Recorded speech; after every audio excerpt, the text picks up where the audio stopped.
ಕಾರಣ ಅಂತ ಮತ್ತೊಮ್ಮೆ ನಾನು ಹೇಳಲಿಕ್ಕೆ ಇಷ್ಟಪಡ್ತಾ ಇದ್ದೇನೆ.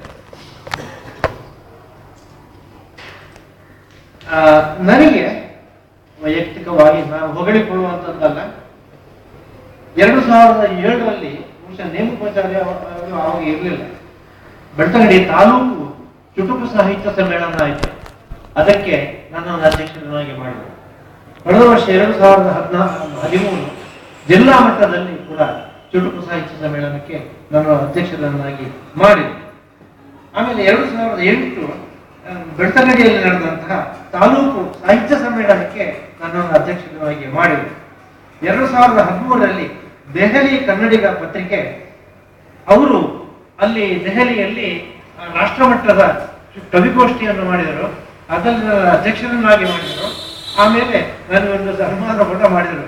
ಎಲ್ಲ ಏನೋ ಯಾವುದೋ ಯೋಗದಿಂದ ಇವೆಲ್ಲ ನನ್ನ ಪಾಲಿಗೆ ಬಂದು ಅಂತ ನಾನು ಹೇಳಲಿಕ್ಕೆ ಇಷ್ಟಪಡ್ತಾ ಇದ್ದೇನೆ. ಹೀಗೆ ಇವತ್ತು ಕೂಡ ನಿಜವಾಗಿ ನಮ್ಮ ರಾಜ್ಯ ಮಟ್ಟದ ಒಂದು ಕವಿಗೋಷ್ಠಿ ನಡೀತಾ ಇದೆ. ಎಲ್ಲಿ ಅಂದರೆ ಚಿತ್ರದುರ್ಗದಲ್ಲಿ ರಾಜ್ಯ ಮಟ್ಟದ ಕವಿಗೋಷ್ಠಿ. ಅವರು 200 ಕವಿಗಳನ್ನು ಆಯ್ಕೆ ಮಾಡಿದ್ದಾರೆ. 200 ಕವಿಗಳ ಒಂದು ಕವನವನ್ನು ಹಾಕಿ ರಾಜ್ಯ ಮಟ್ಟದ ಒಂದು ಕವನ ಸಂಕಲನವನ್ನು ತರ್ತಾ ಇದ್ದಾರೆ. ಅದರಲ್ಲಿ ನನ್ನ ಕವನವೂ ಇದೆ. ನನ್ನನ್ನು ಕೂಡ ಇವತ್ತಲ್ಲಿಗೆ ಆಹ್ವಾನಿಸುತ್ತಾರೆ, ಕವಿಗೋಷ್ಠಿಗೆ ಬರಬೇಕು, ನೀವು ಕವನ ಓದಬೇಕು. ಇವೆಲ್ಲ ಬರ್ತಾ ಇರ್ತಾರೆ. ನಾವು ಏನು ಕೆಲಸ ಮಾಡ್ತೇವೆ ಆ ಕೆಲಸಕ್ಕೆ ತಕ್ಕ ಎಲ್ಲವೂ ಪ್ರತಿಫಲ ನಮಗೆ ಸಿಗ್ತದೆ ಅಂತ ಹೇಳಲಿಕ್ಕೆ ನಾನು ಇಷ್ಟಪಡ್ತಾ ಇದ್ದೇನೆ.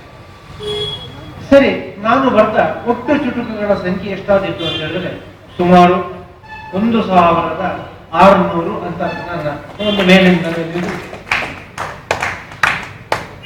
ಸುಮಾರು 1500ರಿಂದ 1600ರವರೆಗೆ ನಾನು ಚುಟುಕುಗಳನ್ನು ಬರೆದದ್ದು ಆಗ್ಬೋದು. ಇನ್ನೂ ಕೂಡ ಒಂದು ಚುಟುಕು ಸಂಕಲನ ತರಬೇಕಂತಿದ್ದೇನೆ. 5-6 ಚುಟುಕುಗಳ ಸಂಕಲನ ಈವಾಗಲೇ ಬಂದಿದೆ. ಇನ್ನೊಂದು ಸಂಕಲನ ಮಾಡೋದಲ್ಲಿ ಇದ್ದೇನೆ. ಈಗ ಮುಂದಕ್ಕೆ ನಾನು ಒಂದು ಕಥಾ ಸಂಕಲನ ತರುವುದಲ್ಲಿ ಇದ್ದೇನೆ. ನನ್ನ ಹೆಸರು ನೋಡಿ, NG ಪಟ್ಟವರ್ಧನ್ ಅಂತ ಹೇಳಿದ ಕೂಡಲೇ ಮೊದಲು ನನ್ನನ್ನು ಗುರುತಿಸುವಂತಹದ್ದು ಚುಟುಕಿನಲ್ಲಿ. ಯಾವ ಆ ಚುಟುಕು ಬರೆದಂತಹ ಪಟ್ಟವರ್ಧನ್, ಇದು ಚುಟುಕಿಗೆ ಸಂದಂತ ಗೌರವ. ಇನ್ನೊಂದು ನನ್ನನ್ನು ಗುರುತಿಸ್ತಾರೆ ಛಂದಸ್ಸಾರ ಅಂತ ಹೇಳುವಂತ ಒಂದು ಒಂದು ಕೃತಿ ನಂದು ಪ್ರಕಟ ಆಗಿದೆ. ಛಂದಸ್ಸಿನ ಬಗ್ಗೆ ಅಷ್ಟು ಸಂಕ್ಷಿಪ್ತವಾಗಿ ಬಂದಂತಹ ಕೃತಿ ಇಲ್ಲ. ಅದು ರೆಫರೆನ್ಸ್ ಟೆಕ್ಸ್ಟ್ ಆಗಿ ಮೈಸೂರು ಯೂನಿವರ್ಸಿಟಿ ಬೇರೆ ಬೇರೆ ಯೂನಿವರ್ಸಿಟಿಗಳಲ್ಲಿ ರೆಫರೆನ್ಸ್ ಟೆಕ್ಸ್ಟ್ ಆಗಿದೆ. ಛಂದಸ್ಸಾರವನ್ನು ಬರೆದಂತಹ ಪಟ್ಟವರ್ಧನರು ಅಂತ ಕೇಳುವರಿದ್ದಾರೆ. ಇದು ನಾನು ಮಾಡಿದಂತಹ ಕೆಲಸಕ್ಕೆ ನನಗೆ ಸಂದಂತಹ ಗೌರವ ಅಂತ ನಾನು ಹೇಳಲಿಕ್ಕೆ ಇಷ್ಟಪಡ್ತಾ ಇದ್ದೇನೆ. ಏನಾಗಿದೆ ಅಂದ್ರೆ, ಹಿಂದೆ ಚುಟುಕು ಅಂದ್ರೆ 4 ಸಾಲಿನ ಪದ್ಯ. ಸಾಮಾನ್ಯವಾಗಿ ದಿನಕರ ದೇಸಾಯಿ ಅವರೆಲ್ಲ ಬರೆದಿದ್ದಾರೆ 4 ಸಾಲಿನ ಒಂದು ಪದ್ಯ ಆಗಿತ್ತು ಆರಂಭದಲ್ಲಿ.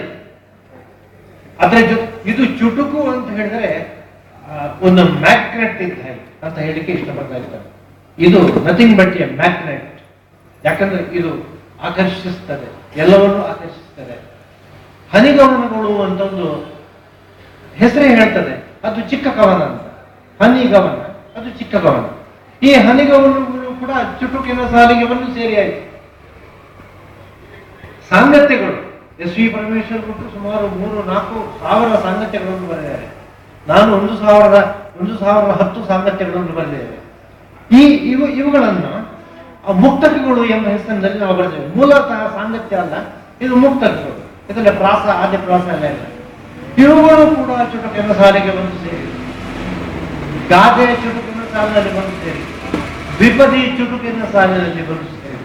ಇವೆಲ್ಲ ಏನಂದ್ರೆ ಎಲ್ಲವೂ ಕೂಡ ಈ ತ್ರಿಪದಿಗಳು ಎಲ್ಲವೂ ಕೂಡ ಈ ಚುಟುಕಿನ ಸಾಲಿಗೆ ಇವತ್ತು ಯಾಕೆ ಬಂದು ಸೇರಿದ್ದು ಅಂತ ಹೇಳಿದ್ರೆ ಚುಟುಕಿನಲ್ಲಿ ಇರುವಂತಹ ಒಂದು ವಿಶಿಷ್ಟವಾದ ಆಕರ್ಷಣೆಯೇ ಅದಕ್ಕೆ ಕಾರಣ.